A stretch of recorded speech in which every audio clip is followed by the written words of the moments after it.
Good evening, Rockland, and welcome to the school committee meeting of Monday, October 23rd, 2017. First on tonight's agenda is the acceptance of the meeting minutes of October 10th, 2017. Motion to approve. Second. We have a second. All those in favor? That is One abstention. with one abstention. Thank you.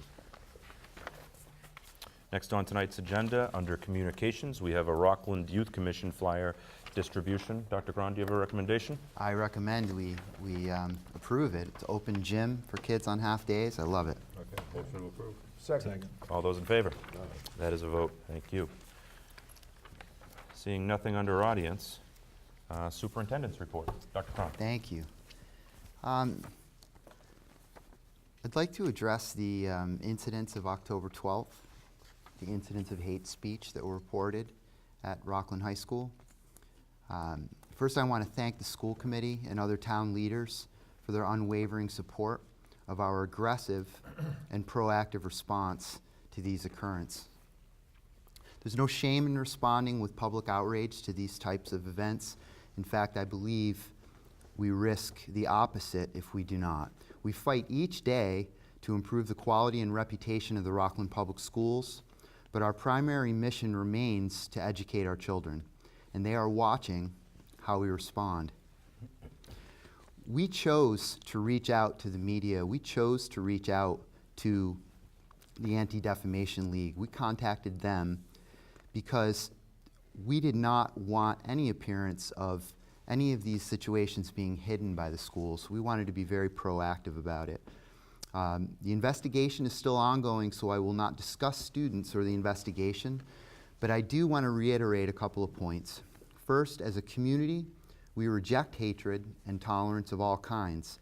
Our elementary schools, middle school, and high school work tirelessly to foster a culture of acceptance, tolerance, and kindness between and among all people.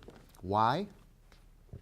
Because being kind and tolerant is and always will be the right thing. And it's the best environment in which children learn and grow. It is as important to our faculty and staff as it is to our students. It doesn't matter if you are the persecuted minority or a bystander who is glad that it's not their turn to be targeted, but it doesn't matter. It's hurtful to all involved, and there is no place for it in our school district and no place for it in our town. One good thing about bad situations is they provide an opportunity for us to learn and grow. And it's an opportunity for parents to have some very important conversations with your children. If any parent would like assistance with talking to your child around challenging topics such as race or gender identity, please contact your school's main office and they will connect you with an appropriate person. I want to also thank Norman Abbott of the Anti-Defamation League, and he is their Assistant Regional Director, and Matt Kreger, the Educational Project Directors Lawyers Committee for Civil Rights and Economic Justice, for working and helping us provide resources that our teachers can use with students. Already, Dr. Harrison has met with students and faculty to discuss possible future educational programming around hate speech and tolerance, as well as student activities and potential speakers for assemblies. Also, 2 high school faculty members will be attending a workshop run by the Department of Justice called Responding and Preventing Incidents of Hate in K-12 Schools. My point for giving a follow-up is primarily to publicly reaffirm that there is no place in our schools for this type of behavior, and at the same time, I do not want the 99% of our students, faculty, and even townspeople to feel shame over the fact that we had an incident. I want you to share in my outrage, and I want us to take this as an opportunity to learn. Rockland is an extraordinary community, and we have worked very hard to protect and to improve our reputation as a school district and as a town. And I think that the way we are handling this incident speaks volumes to the community and to the outside community, and I just wanted to be very, very clear with that tonight as my first opportunity since the 12th to speak to you about that. Secondly, I'm very excited because for many years I've been asked, why don't we teach kids how to balance a checkbook?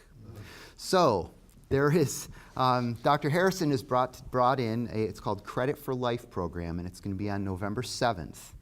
And this fair, it's sophomores, so 10th graders, and they are going to pretend that they are 25-year-olds and have an X amount of money, and they're going to experience what it is like to try to manage various bills and responsibilities with the money that they have. And that will be happening on November 7th. And I know that the school committee members have all been invited. If you would like to come, it begins at 8:45. So I'm very excited that that's finally coming to Rockland High School. Next, I wanted to just update everyone on the MSBA, our building project. At the time of our September conference call on enrollment, our enrollment number had been set at 742. So this is for the number of students who we anticipate attending a school that we anticipate getting approval for and being able to build.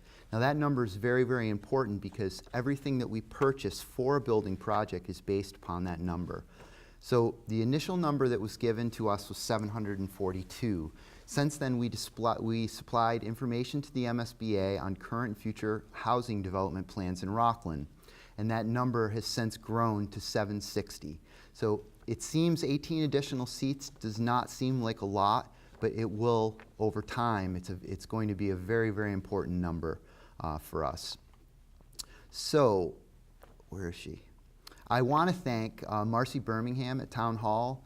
She did a lot of work helping me track down that information, and so I want to make sure that we give her a pat on the back for that, because she really went out above and beyond.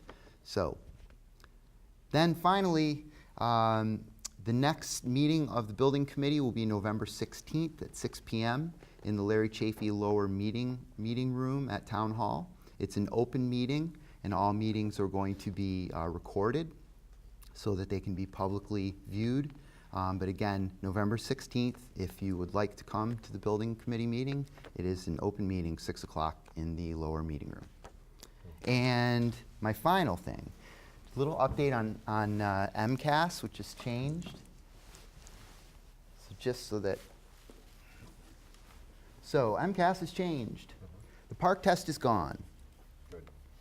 The previous MCAS is now called the Legacy MCAS, and the new MCAS is called the Next Generation MCAS. Grades 3 through 8 will take the Next Generation MCAS. Only grade 3 this year will do paper tests, so that was a choice we had as a district, but all other tests will be computer. Next year, all grades will take computer-based tests. The high school grade 10 will continue to take the Legacy MCAS. The difference, Next Generation MCAS is supposed to be a little more similar to Park than the Legacy MCAS, and it's considered to be more challenging. The scores that students received over the last 4 years on the 3 different tests, they cannot be compared. So essentially, they've undone our ability to use the data longitudinally, but we'll just move on. It means the accountability system level 1 through 5 will start from the beginning and will most likely be replaced. So this year there are no levels in grades 3 through 8. So they will not be leveling schools 3 through 8. But the high school will be given a level, currently level 1, and based on the preliminary data will remain level 1, which we're very, very proud of. There will be no percentile rankings given to schools designating their standing compared to other schools in the state, except for the high school. Grade levels can see their percentile ranks compared to the state. How is it scored? Legacy MCAS has 4 categories: advanced, proficient, needs improvement, and warning. The new terms are exceeding expectations, meeting expectations, partially meeting, and not meeting. And the 2 tests cannot be compared. There's a difference in the numerical scoring system and different cutoff points between the categories. Conclusion: Next Generation MCAS is a new test and cannot be compared. So 20 years of statistical analysis has been rendered obsolete. Sorry, it's not funny. We are starting again at year 1 to get the data that will form the base of comparison going forward. The Legacy MCAS in the high school will be eventually phased out and replaced. with the next generation tests. We have no information about what the new accountability system might look like. So my comments here are just that we've always used the MCAS scores to help us see what we're doing, where we're going, and the one thing that they have updated is the data system that they've come up with now is much more user-friendly, detail-oriented. It's really something that teachers can use on a classroom level now. So we're very pleased with that. What do you mean by that, Doctor? I'm sorry, the data. So when they're collating data from 300 school districts across the state, Okay.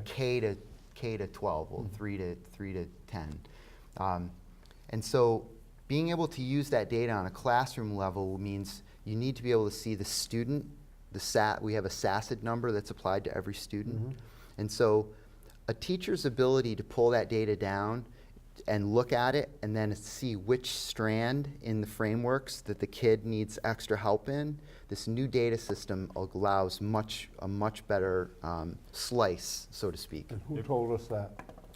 Well, it's just from looking at the new. That's your opinion then? Yeah, that's my okay. opinion. Well, It's my opinion. I feel better about Yes. that then. Because It's my opinion. Pinpoint. Okay. Yeah. It's, and it also, they used to have a system called DART that allowed you to compare to other districts. They have a new system that's, again, a little more flexible and allows us to dig in a little more. So. Right. If you see that same result going across the same, that student grade level, there's a emphasis that we need to put on that. Right. Okay, Right. so it's pinpointing that information. The only issue I have with this is, again, the technology. And, are they giving us any money to make sure the technology works for these tests? Because I remember when the PAC exams went to the technology, there was some significant issues. Yeah. So the thing that frustrates me about this a little bit, and correct me if I have an oversimplified understanding of this, but I remember sitting at this table just a few years ago and discussing the new park test and talking about how we were going to be investing time and human capital on learning this, professional development to get onto park. And I remember being told at the time that park was not going to be trackable for statistical analysis for progress in student learning or progress as a district. And that was, now we're doing away with the park test and we're doing something else that, as you point out right there, 20 years of statistical analysis has been rendered obsolete. So what's the point? I mean, what are we doing with this information? Well, as a school district, on a school level right now, each of the principals are taking their data and they're breaking it down with their staff. Is it trackable, though, if this is going to be a new test and a different test than was there last year and the year before and the year before? Is there any way to compare apples to apples? Not with any degree of statistical accuracy, reliability, but there's plenty to glean from the student test results. My bigger concerns at this point are grade 3 and are they ready to take a test on the computer?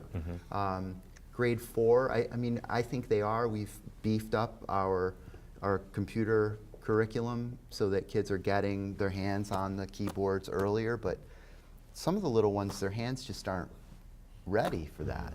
And also in a district like ours, access to technology at home, Right. where other communities may have Clearly. more access to information and technology in their homes. It puts a town like Rockland, who would be testing on technology, at I would think a bit of a disadvantage from students in other districts that might be taking the same test but have much more familiarity with the technology. Yeah, we're very fortunate. This building project, the middle school and high school building project, really allowed the district to I believe the number was 1.8 million in technology hardware alone that we were able to invest in the middle and high school.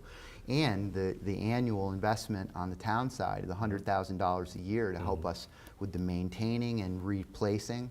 I'd say Rockland we're on the cutting edge as far as technology and having it in the hands of kids. It doesn't mean there isn't room for improvement, but I think we're in pretty good shape. We still using Chromebooks? Yeah. Yeah, how many do we have? A couple here, a couple there. No, carts. No, We I have- know carts. Yeah, carts and carts and Yeah, carts. there's 32 in each one. Yeah. And when I was referring to technology access, I wasn't so much referring to it here in our district, but more so at home. Yeah, absolutely. It's an issue. Yeah. I have a concern, being somewhat of a relic, I was here when the legacy now MCAS was put into place. And what happened then was catastrophic, because almost all the districts found out that they were not teaching the curriculum in the proper chronological order so that the kids could be successful on these tests. What's happening now? Are we going to have to realign our total curriculum like we did before? I mean, it was a mess for 3-4 years. And I don't think anyone around here remembers that but me. But it was terrible, because we were holding teachers accountable for things that they really shouldn't have been held accountable for. Kids were initially not doing well through no fault of their own. I mean, how do you answer a question if you've never been taught, you know? So I have a concern, what are they doing with this new test? I mean, the Common Core plays into this a little bit. I think the Common Core is supposed to be sort of our rudder for certain disciplines. We are constantly updating and aligning, though, our scope and sequences, and they are changing. So it's something that we have to do on a pretty much an annual basis. Because you hear the term teaching to the test, and boy, did that ever happen back then. I mean, you Yeah. just turned everything That's around. what a test is because for. you were competing. Well, yeah, Yeah. well, you know what I'm saying. Right? Yeah, And yeah. It was terrible. Right. It was terrible. Yeah. So I'm just hoping that what is it now? What are they going to, the next generation? Next generation. MCAS. MCAS 10. Versus the legacy MCAS. Yeah.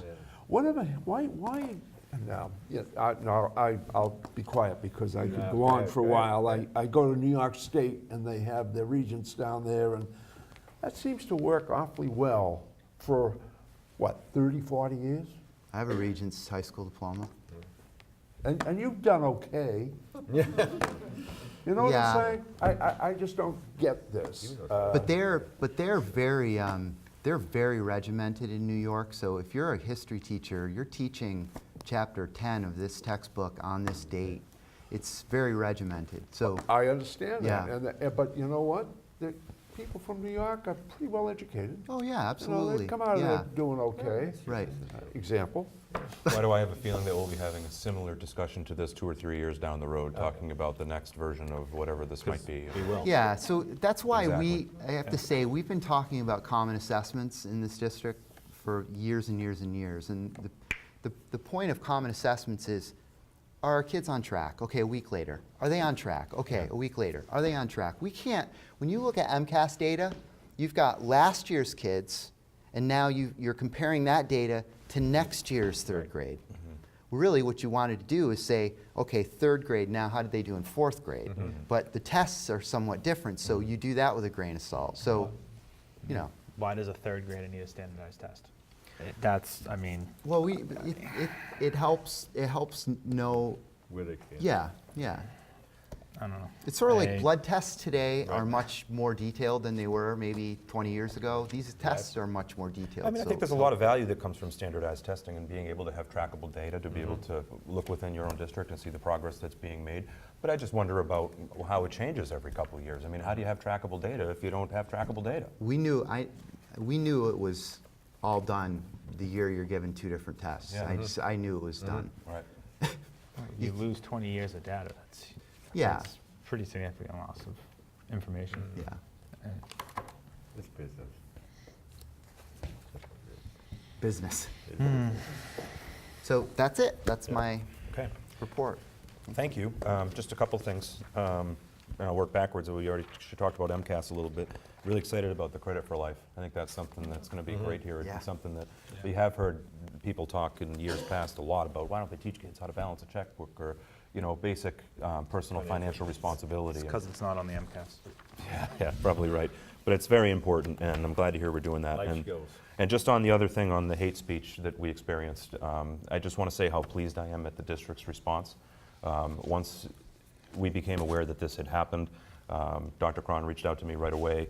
And I reached out to these ladies and gentlemen right away, and I can tell you that the word I would say is shock and indignant for all of us that this had happened.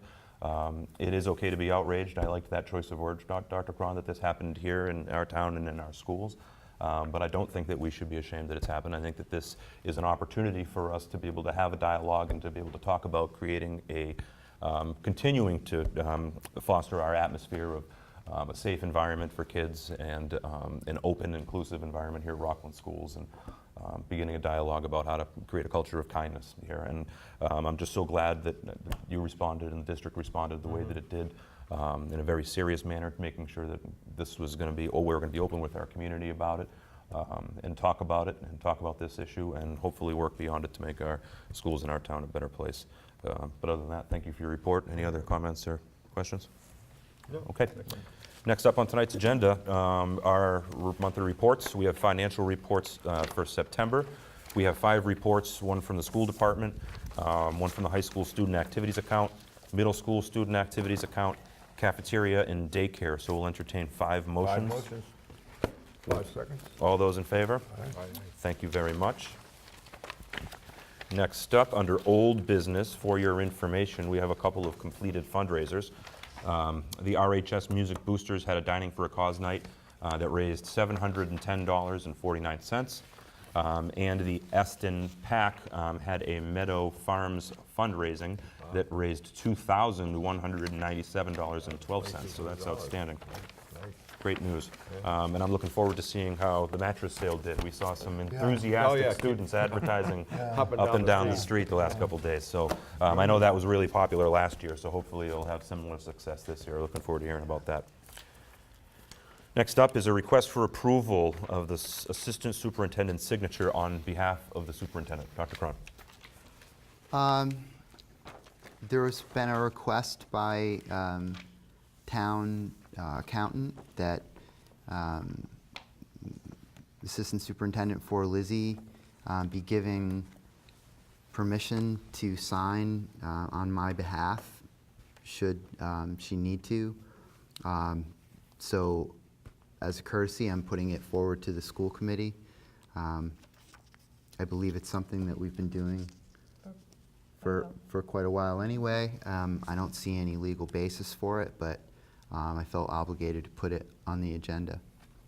Okay. I know there was some discussion about this. It was on a previous agenda, and we didn't have a full roster of our committee at that time, so we tabled it to discuss it a little bit more, because I know that there was some discussion to be had about it. Now that we got everybody here, I know, Dick, you had some feelings about it. Did you have any question about I it? still have the same feelings, but it doesn't, isn't gonna matter. I just wonder what the next request will be. Perhaps we'll have to get passes to go to the men's and the ladies' room.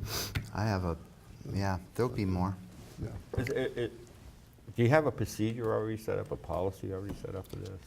Well, I mean, it's in law. I think it's rooted in, I think it's basically rooted in state law, and right.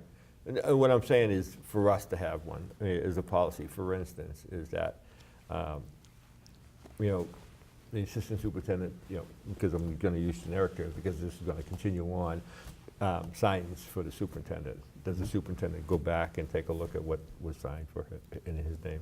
I doubt that. I wouldn't want, if someone gave me authority, I wouldn't want to then have to go back and get it double checked at the end. I mean, I assume that anything that happens in our office or any one of the schools is my responsibility. Fine. Regardless. Right, okay. And if I give authority to a principal or to assistant superintendent, I'm still accountable for that decision, Right. in my mind. Right. And I think in the state's mind. But what I'm saying is, would you go back, I mean, not go back and just look at it, because you Oh, might not. absolutely. Yeah, you'd review it. Absolutely. Yeah, okay, all right. Yeah. I do have to say, nothing that I sign, Dr. Cron does not say. Everything Okay, I sign, he okay. states at some point. But what I'm saying is, again, being generic, because this is, you know, we're going to be looking at this policy saying that the superintendent and assistant superintendent, this is their Right. functions and their authority to do things, Right. okay, that they're looking for. And the town doesn't have they're just saying that they want this. So I've had some, since we've had our last meeting, I've had some time to consider this and think about it a little more too, and I had some thoughts about it now that I necessarily didn't have about it then. Whatever the motivation was to bring this about, I don't know. But I know that when we're signing documents and official documents, it would be the school committee that hires the superintendent to have his responsibility to sign those things. And the school committee has not, up until this point, given anybody else the authority expressly written to do that, whether it be Colleen or anybody else. So that being said, as a committee member, aside from whatever the motivation was to bring this aside, as a committee member, it makes me feel good, at least procedurally, to say that we trust Colleen as well as you to be able to sign this.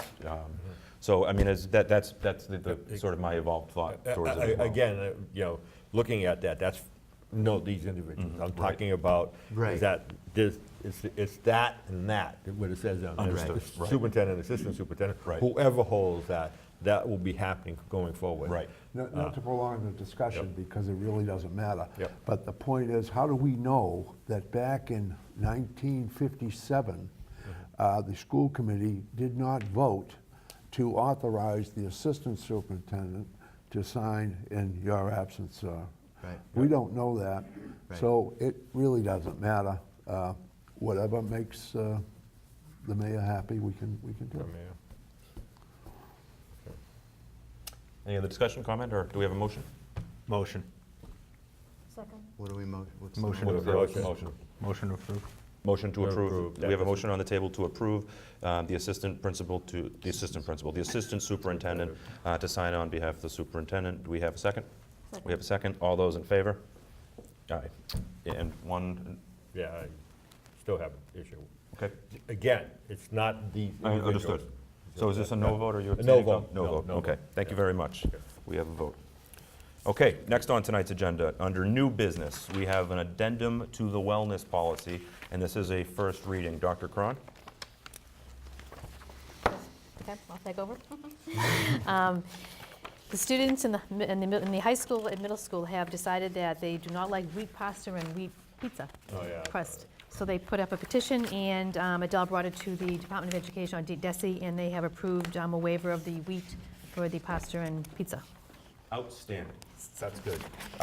Macy, what do you think about this? I think it's great. Were you a signee of this petition? I did sign the petition. Fantastic. Would you prepare a similar petition that I can present to my wife to no longer serve wheat pasta in my home?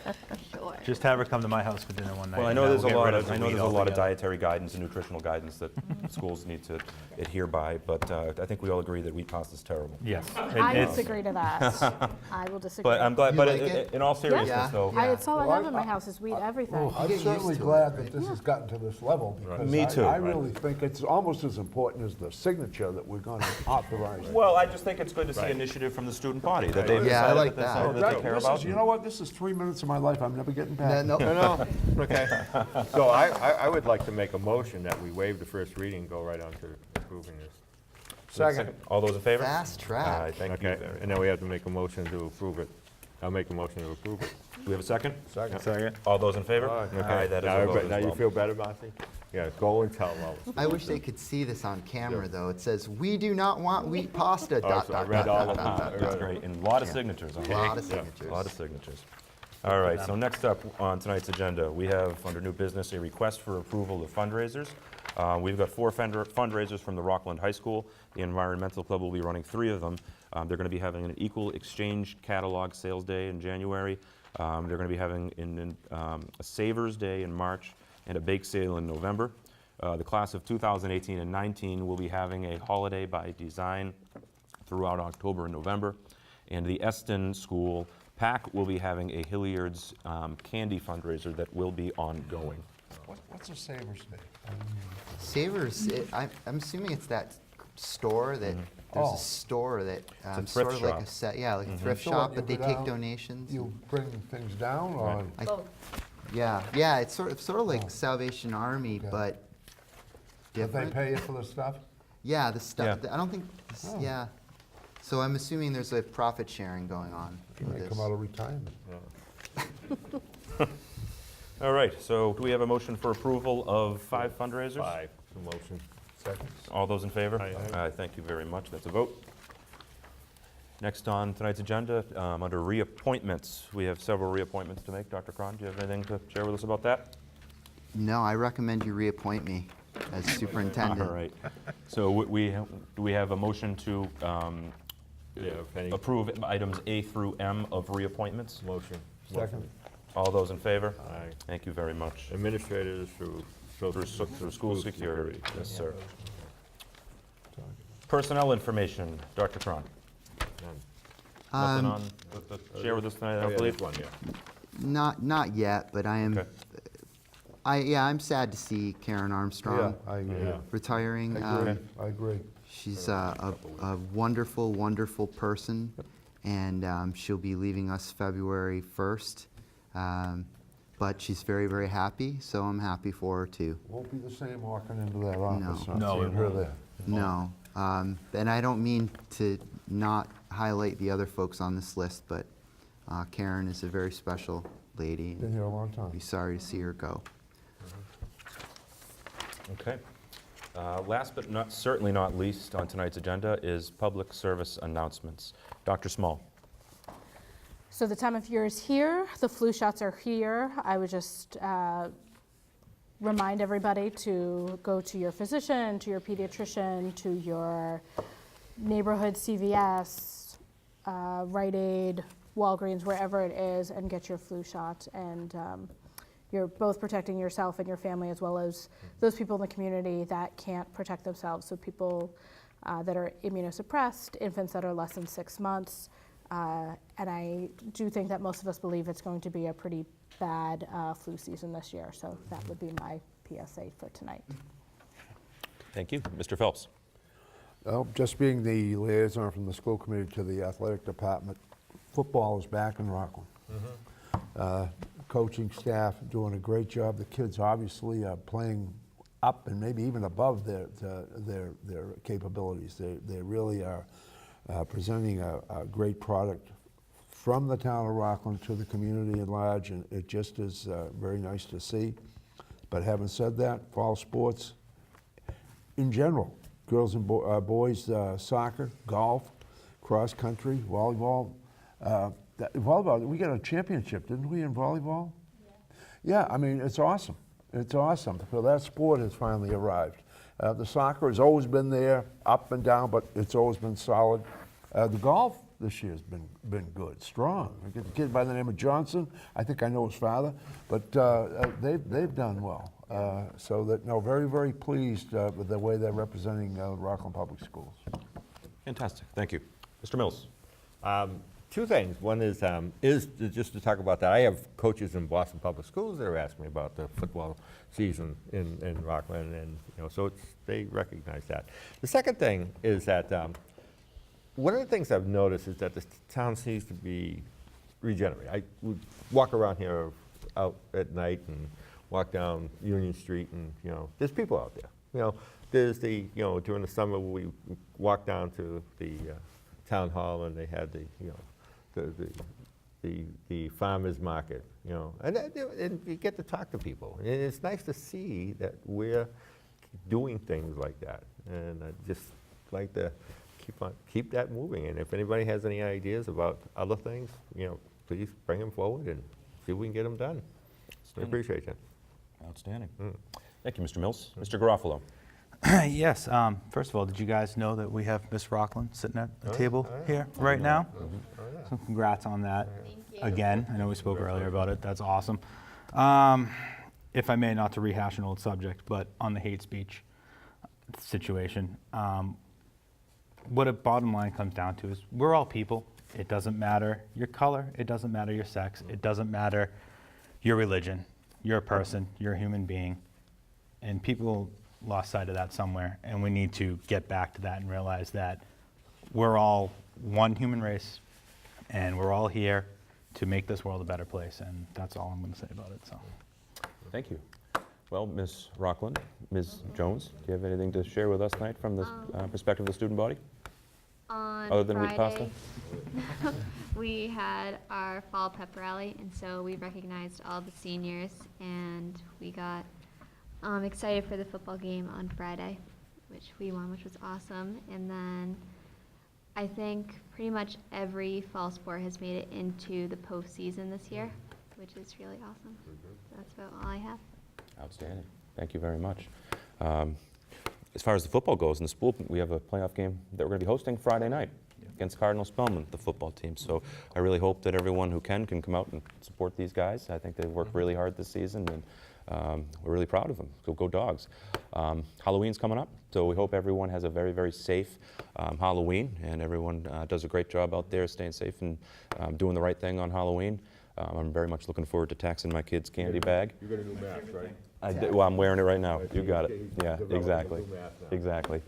And then other than that, the only thing, Tom, you mentioned about people being out downtown, I just wanted to compliment our highway department and all the guys doing the work on Union Street right now. As I drive up, despite the fact I have to drive a little further around the block to get to work every day, it's really coming along and really looking Your nice. area, Yeah, up yeah. there, that looks good. Yeah, it does. So Yeah. anyway, Yeah, well, now we just have to get rid of some of those bump outs. yeah, no comment there. But anyway, that's all I have for tonight. So thank you, everybody, and with that, we'll entertain a motion Motion to adjourn. to adjourn. All those in favor? Aye, aye. Thank you very much. Have a great night.